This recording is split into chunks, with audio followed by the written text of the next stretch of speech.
നമസ്കാരം. ഇൻഫർമേഷൻ മീഡിയയുടെ പുതിയൊരു വീഡിയോസിലേക്ക് എല്ലാ കൂട്ടുകാർക്കും ഒരിക്കൽ കൂടി സ്വാഗതം. ഇപ്പോൾ മാസം 2000 രൂപ പെൻഷൻ ലഭിച്ചുകൊണ്ടിരിക്കുന്ന ആളുകൾക്ക് വളരെ സന്തോഷകരമായ വാർത്തയുമായിട്ടാണ് ഇൻഫർമേഷൻ വീഡിയോസ് വന്നിട്ടുള്ളത്. നമുക്കറിയാം, ഇനി 2-3 മാസങ്ങൾക്കപ്പുറം ഒരു ഇലക്ഷൻ കൂടി നടക്കാനുണ്ട്. നിയമസഭ ഇലക്ഷൻ്റെ തീയതി വരും ദിവസം തന്നെ നമുക്ക് അറിയാനും സാധിക്കും. ഏതായാലും 3 മാസങ്ങൾക്കപ്പുറം ഈ നിയമസഭ ഇലക്ഷൻ പോവുകയുമില്ല.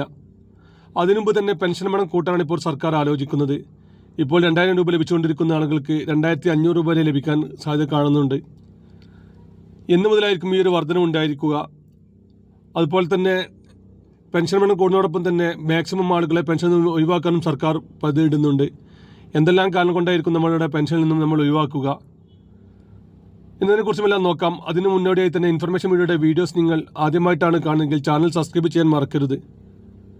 നമ്മുടെ ചാനൽ ഒരു തരത്തിലുള്ള മതപരമായ കാര്യങ്ങളോ രാഷ്ട്രീയപരമായ കാര്യങ്ങളോ വരുന്നതല്ല. ഗവൺമെൻറ്റിൽ നിന്ന് ലഭിക്കുന്ന സേവനങ്ങൾ, ആനുകൂല്യങ്ങൾ, അറിയിപ്പുകൾ എന്നിവയെക്കുറിച്ച് മാത്രമായിരിക്കും വീഡിയോസുകൾ വരുന്നത്. നമ്മൾ ഈ ചാനൽ സബ്സ്ക്രൈബ് ചെയ്യാൻ എല്ലാ വീഡിയോസിൻ്റെ തുടക്കത്തിലും പറയാറുണ്ട്. അതിന് പ്രത്യേകിച്ച് ഒരു കാരണമെന്ന് പറയുന്നത്, നമുക്കറിയാം, നമ്മുടെ ചാനലിൽ വരുന്ന വിവരങ്ങൾ അതാത് ദിവസത്തെ ഗവൺമെൻറ് അറിയിപ്പുകളായിരിക്കും. നമ്മുടെ സുഹൃത്തുക്കൾ ഒരുപാട് ആളുകൾ പഴയ വീഡിയോസുകൾ കണ്ട് ഞങ്ങൾക്ക് ആനുകൂല്യങ്ങൾ ലഭിച്ചിട്ടില്ല, നമ്മൾ അറിഞ്ഞില്ല എന്നിങ്ങനെ പല കാര്യങ്ങളും നമ്മുടെ കമൻറ്റ് ബോക്സിൽ പറയാറുണ്ട്. അങ്ങനെയുള്ള ആൾക്ക് പ്രത്യേകം ശ്രദ്ധിക്കുക. ഗവൺമെൻറ് സേവനങ്ങളും അറിയിപ്പുകളും എപ്പോൾ വേണമെങ്കിലും പുതിയ മാറ്റങ്ങൾ വരാം.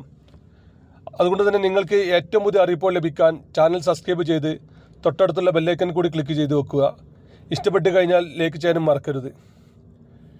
ഡിസംബർ മാസത്തിലെ പെൻഷനായ 2000 രൂപ നിങ്ങളുടെ കൈകളിലും അക്കൗണ്ടിലും എത്തിയ ആളുകൾ യെസ് എന്നും ഇതുവരെയും പെൻഷൻ ലഭിക്കാത്ത ആളുകൾ നോ എന്നും കമൻറ്റ് ചെയ്യുക. ഏതായാലും ഈ ഡിസംബറോട് കൂടി തന്നെ എല്ലാ മാസത്തെയും പെൻഷൻ ഇപ്പോൾ സർക്കാർ കൊടുത്തു കഴിഞ്ഞു. ഈ വർഷം തുടക്കത്തിൽ ഏകദേശം 9-10 മാസത്തെ പെൻഷൻ കുടിശ്ശിക ബാക്കിയുണ്ടായിരുന്നു.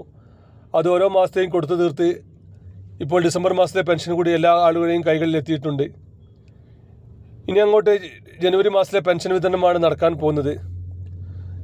ഫെബ്രുവരി, മാർച്ച് മാസങ്ങളിലായിരിക്കും നമ്മുടെ നിയമസഭാ ഇലക്ഷൻ നടക്കുന്നത്. അതിനു മുന്നേ തന്നെ എല്ലാ ആളുകൾക്കും പെൻഷൻ പണം 2500 രൂപ വരെ കൂട്ടാണ് ഇപ്പോൾ സർക്കാർ ആലോചിക്കുന്നത്. ഈ കഴിഞ്ഞ മാസമാണ് 400 രൂപ വർദ്ധിപ്പിച്ചത്. പഞ്ചായത്ത് ഇലക്ഷന് മുമ്പായിരുന്നു 6 വർധനം ഉണ്ടായിരുന്നത്. ഇനി നിയമസഭാ ഇലക്ഷന് മുമ്പ് തന്നെ ഒരു 400 രൂപ 500 രൂപയെ കൂട്ടി 2500 ആക്കാനാണ് ഇപ്പോൾ സർക്കാർ ആലോചിക്കുന്നത്. അതിനോടൊപ്പം തന്നെ സർക്കാർ ഇപ്പോൾ പെൻഷൻ ലഭിച്ചുകൊണ്ടിരിക്കുന്ന ആളുകളുടെ മേൽ കർശനമായ നിയന്ത്രണങ്ങളും വരികയാണ്. പെൻഷൻ പണം കൂട്ടുക, മാക്സിമം ആളുകളെ പെൻഷനൊന്നും ഒഴിവാക്കുക എന്നീ നയമാണ് ഇപ്പോൾ സർക്കാർ തീരുമാനിക്കുന്നത്. നിങ്ങൾ 2000 സ്ക്വയർ ഫീറ്റ് മേലെ വീട്ടിൽ താമസിക്കുന്ന ആളുകളാണെങ്കിൽ ഇനി അങ്ങോട്ട് നിങ്ങൾക്ക് പെൻഷൻ ലഭിക്കുകയില്ല. അതുപോലെ തന്നെ നമ്മുടെ സ്ഥലത്ത് ഒന്നിൽ കൂടുതൽ നമ്മുടെ മക്കളോ മരുമക്കളോ ആരെങ്കിലും വീടുകൾ വെച്ചിട്ടുണ്ടെങ്കിലും ആ വീടിൻ്റെയും നിയമപരമായുള്ള ഓണർ നമ്മളായിരിക്കും. അങ്ങനെ വീട് വെച്ചിട്ടുണ്ടെങ്കിൽ അവർക്ക് 2 വീടുകളുണ്ടെങ്കിൽ അവരെയും പെൻഷനൊന്നും ഒഴിവാക്കാനാണ് ഇപ്പോൾ സർക്കാർ ആലോചിക്കുന്നത്. അതുപോലെ തന്നെ ഏത് ചെറിയ മോഡലുള്ള 4 ചക്ര വാഹനമുണ്ടെങ്കിലും, അത് എത്ര വലിയ കാറായാലും ശരി, എത്ര മോശപ്പെട്ട കാറായാലും ശരി, 4 ചക്ര വാഹനമുള്ള ആളുകളാണെങ്കിൽ അവരെയും പെൻഷനൊന്നും ഒഴിവാക്കാനാണ് ഇപ്പോൾ സർക്കാർ ആലോചിക്കുന്നത്. അതുപോലെ തന്നെ വീട്ടിൽ AC മറ്റ് സൗകര്യമുള്ള വീടാണെങ്കിൽ അവരെയും പെൻഷനൊന്നും ഒഴിവാക്കും. അങ്ങനെയുള്ള എല്ലാ കാര്യങ്ങളും നോക്കിയതിന് ശേഷം മാത്രമായിരിക്കും പെൻഷൻ പണം അവർക്ക് ലഭിക്കുകയുള്ളൂ. അതുപോലെ തന്നെയാണ് സർക്കാർ പറയുന്ന എല്ലാ കാര്യങ്ങളും ചെയ്യുക. പെൻഷൻ മസ്റ്ററിങ്, അതുപോലെ തന്നെ വിധവ പെൻഷൻ വാങ്ങുന്ന ആളുകൾ നൽകേണ്ട സത്യവാങ്മൂലം, വരുമാന സർട്ടിഫിക്കറ്റ് നൽകാത്ത ആളുകൾ വരുമാന സർട്ടിഫിക്കറ്റ് നൽകുക എന്നിങ്ങനെ പല കാര്യങ്ങളും നോക്കിയതിന് ശേഷം മാത്രമായിരിക്കും സർക്കാരിൽ നിന്നുള്ള പെൻഷൻ ഇന്ന് മുതൽ ലഭിക്കുകയുള്ളൂ. അതുകൊണ്ട് തന്നെ പെൻഷൻ ലഭിക്കുന്ന ആളുകൾ നമ്മുടെ വീടുകളുണ്ടെങ്കിൽ അല്ലെങ്കിൽ വീഡിയോ കാണുന്ന ആളുകളുണ്ടെങ്കിൽ തുടർന്ന് നിങ്ങൾക്ക് ഇങ്ങനെയുള്ള വീഡിയോകൾ ലഭിക്കാൻ ചാനൽ ഇപ്പോൾ തന്നെ സബ്സ്ക്രൈബ് ചെയ്ത് വെക്കുക. സർക്കാരിൽ നിന്നുള്ള പെൻഷൻ സംബന്ധമായിട്ടുള്ള അറിയിപ്പോൾ പെട്ടെന്ന് തന്നെ നമ്മുടെ ചാനൽ വരുന്നതാണ്. അതുപോലെ തന്നെ ഇപ്പോൾ പുതിയ പെൻഷൻ അപേക്ഷിക്കാനും സാധിക്കും.